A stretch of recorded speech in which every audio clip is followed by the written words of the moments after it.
Welcome to the Global Investor Podcast, a show that focuses on helping foreign investors enter the lucrative U.S. real estate market. Host Charles Carillo combines decades of real estate investing experience with a professional background in international banking to interview experts in all areas of U.S. real estate investing. Now, here's your host, Charles Carillo. Welcome to another episode of the Global Investors Podcast. I'm your host, Charles Carillo. Today we have Jeff Anzalone. He's a full-time practicing doctor and author and founder of debtfreedoctor.com. His focus is on helping doctors and other high-income professionals create passive income from real estate so they can stop trading their time for money. So thanks so much for being on, Dr. Jeff. Thanks for having me, Charles. Looking forward to it. So you have a very interesting story, and that's why I like to get on to the show and kind of dissect kind of how you got started. So can you give us a little bit of background of yourself, both personally and professionally, prior to starting your real estate investing journey? Yeah, I had several friends, parents, and relatives in the healthcare profession and got interested in it. I wound up choosing dentistry because most of my friends, dads that were dentists, they were at the ball games more. They were able to coach more than the physicians that were always on call. So I went that route and decided to do a residency. I did a surgery residency. And then 2 weeks before I finished my training at LSU, the group that I was supposed to join in practice, they basically pulled the deal out from under my wife and I. And it left some problems. We had a 2-month-old. I had amassed about $300,000 of student loan debt. We had already purchased our first home with an interest-only loan because we, thought we were going to join that practice. So it was based off of that. But the worst part of it was I didn't have a clue how to run a business, start a practice, anything like that. And that whole experience, I went from having an abundant type mindset because I knew I was going to get out and make decent money and not too worried about my student loan debt, to more of a scarcity and a fear mindset that it was just survival mode. And it took me years to get over that and struggle with that. And I actually resorted to doing what I used to do in high school and college, and that was mowing yards. Even as a periodontist, having to mow yards was very humbling, but you got to do what you can, got to do to make ends meet, So that's where I started. And then, eventually I moved on to other things as well, but that's kind of how I got my start. Interesting. Very interesting. So when you started investing in real estate, what was one of the factors that drew you to this asset class? Well, I had about 7 years ago, was skiing with my wife, snow skiing, and I had a minor accident. I got off the lift, I fell, I landed on my hands, and it bent my wrist back. Nothing major, but that started the thought process of what if it would have been major? How would I provide for my family? Never really thought about it until that point, that I was really only just relying on one income stream, from active income, from earned income, which, as you know, is the highest taxed income too. But you go to school for that long, you don't think about doing anything else. Plus you've got all this debt. What else? That's all I know how to do. So what else could I do with my degree? I couldn't go to work at Starbucks making $10 an hour with $300,000 student loan debt. So you're kind of stuck. And that's what we're seeing these days. People in this position, we're stuck. And I knew that I had to do something at that moment, but I didn't have a clue what to do.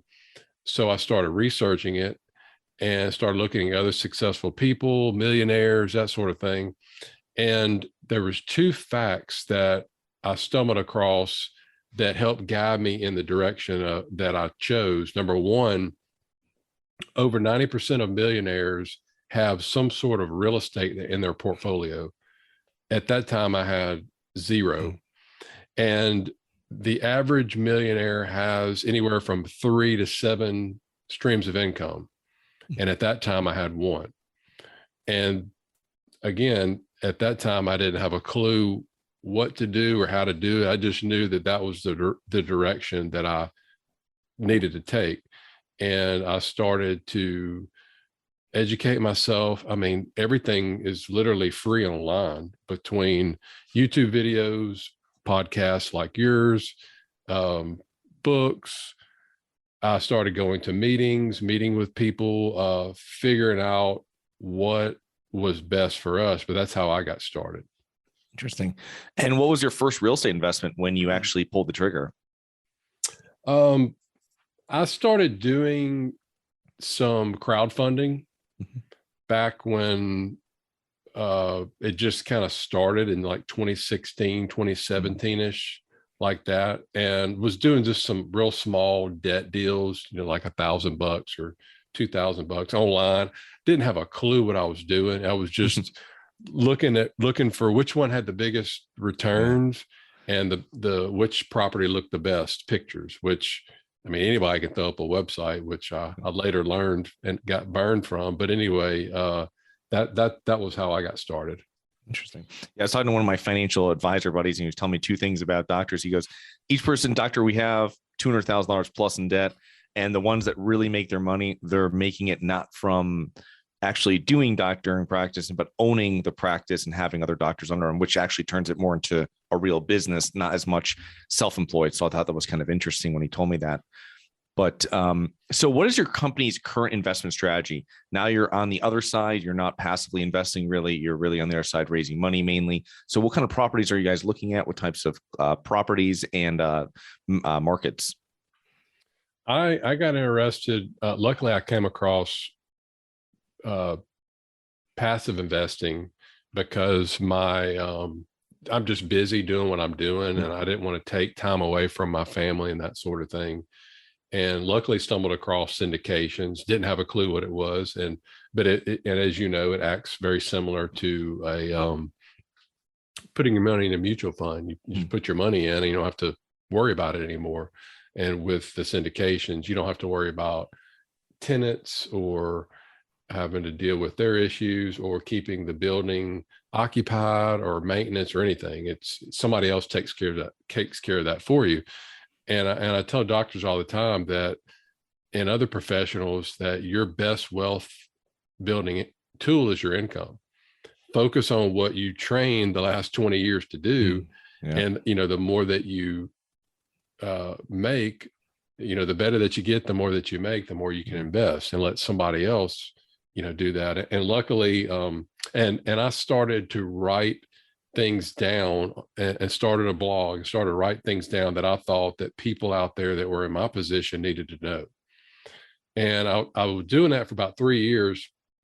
And I had a couple of groups reach out to me to see if I wanted to, if I could come in with them as far as investor relations side, investor education, to see if I could see if anybody wanted to invest in any of their deals. And I hadn't done that before, and we went through all the legal process and all that. And then I emailed out to my group about a deal that I was going to invest in, because people ask me all the time, "Hey Jeff, what are you investing in?"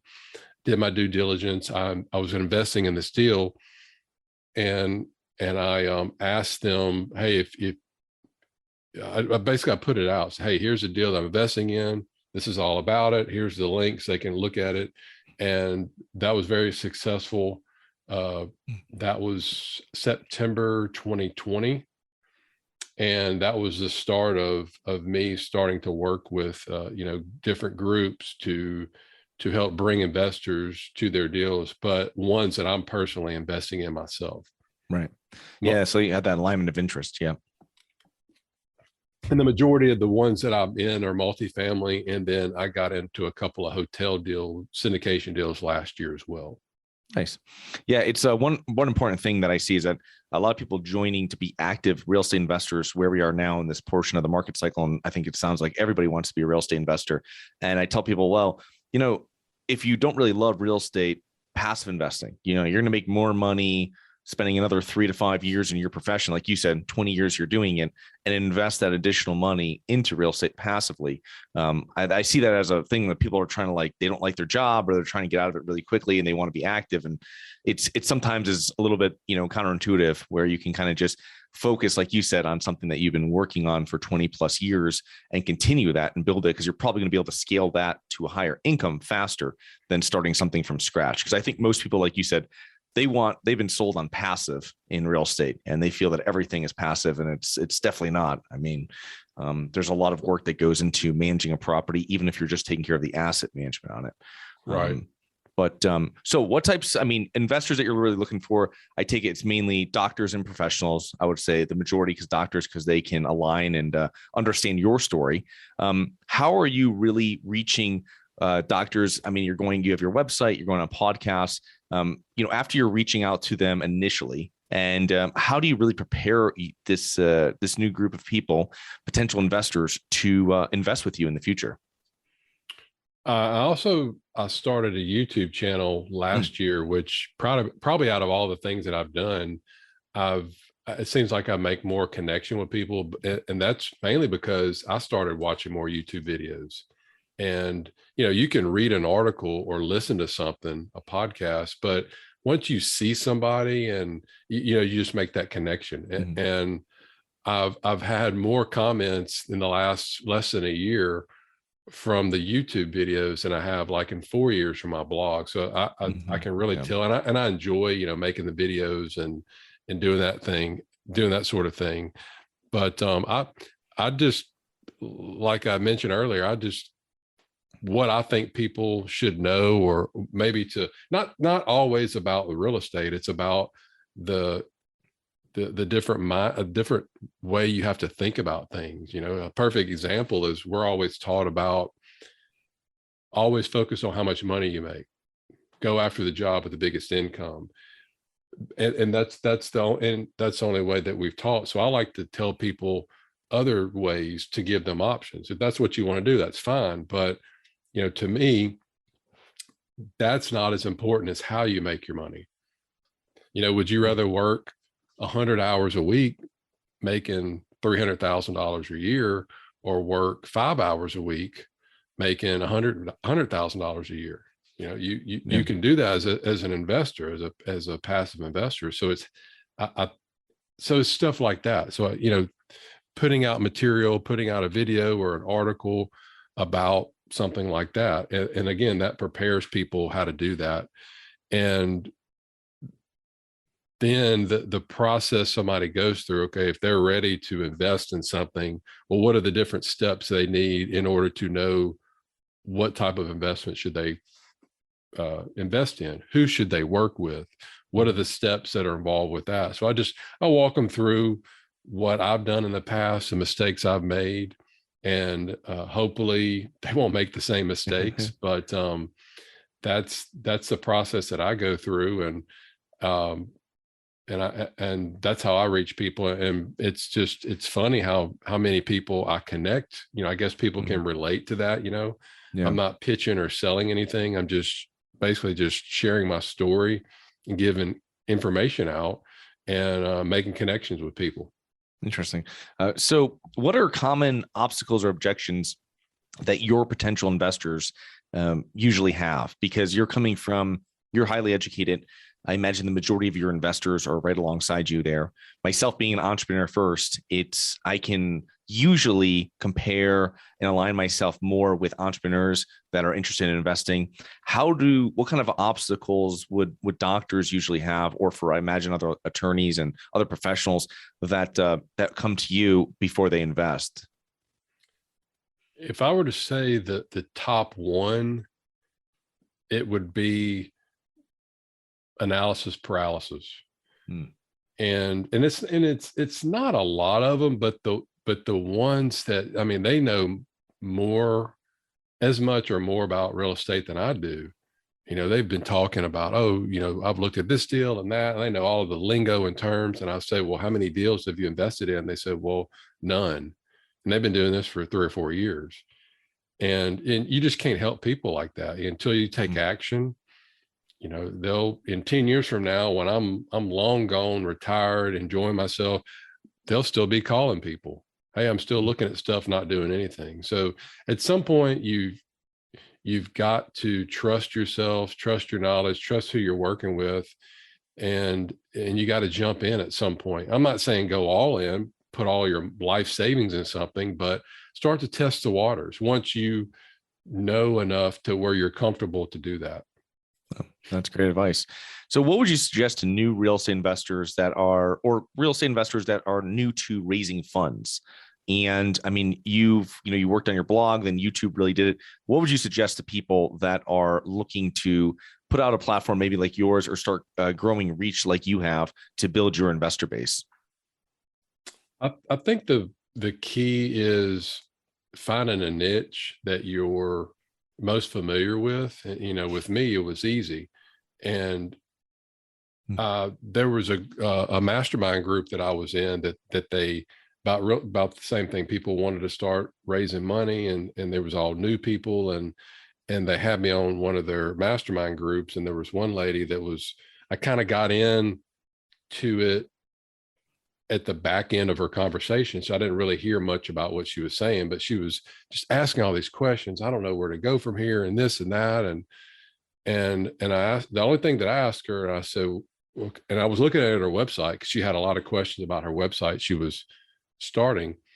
And I said, what, and she was, an older lady. When I say older, probably in her probably mid to late 50s. She wasn't like 20 years old.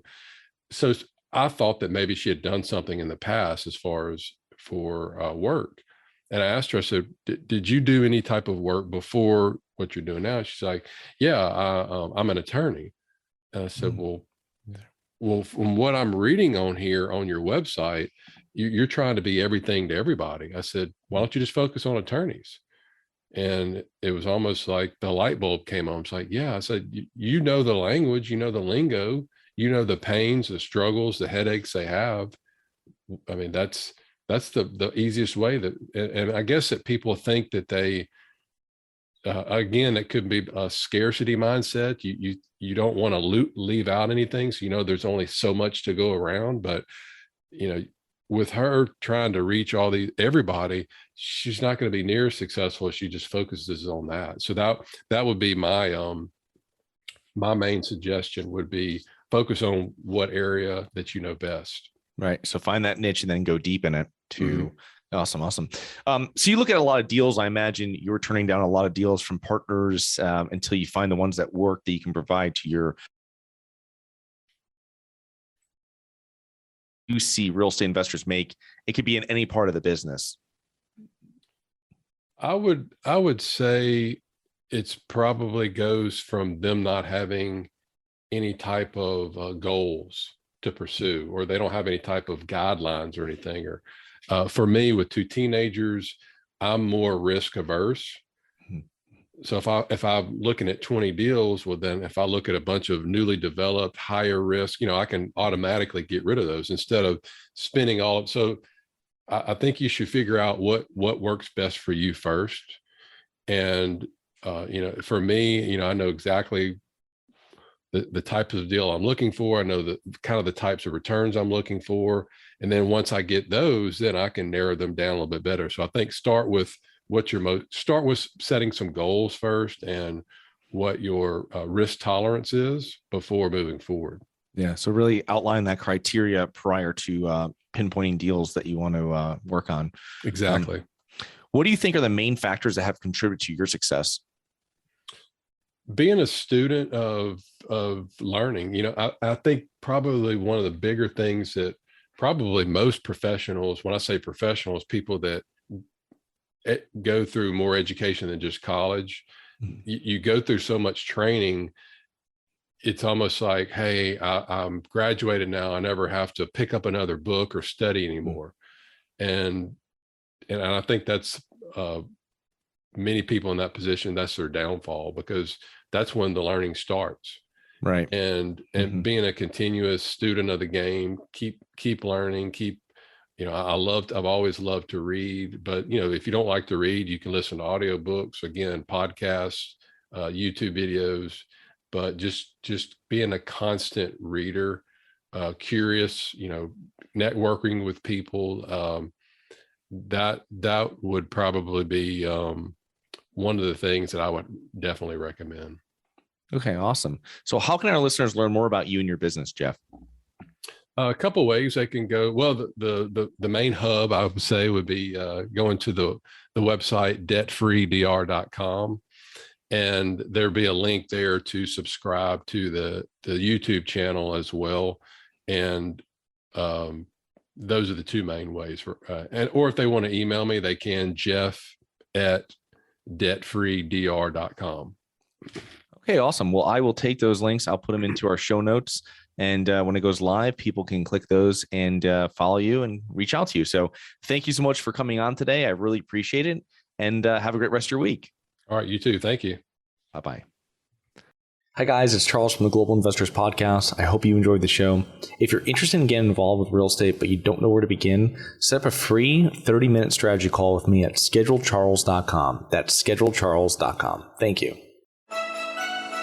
Thank you for listening to the Global Investor Podcast. If you like the show, be sure to subscribe on iTunes or Google Play to get new weekly episodes. For more resources and to receive our newsletter, please visit globalinvestorpodcast.com. And don't forget to join us next week for another episode. Nothing in this episode should be considered specific, personal, or professional advice. Any investment opportunities mentioned on this podcast are limited to accredited investors. Any investments will only be made with proper disclosure, subscription documentation, and are subject to all applicable laws. Please consult an appropriate tax, legal, real estate, financial, or business professional for individualized advice. Opinions of guests are their own. Information is not guaranteed. All investment strategies have the potential for profit or loss. The host is operating on behalf of Syndication Superstars, LLC exclusively.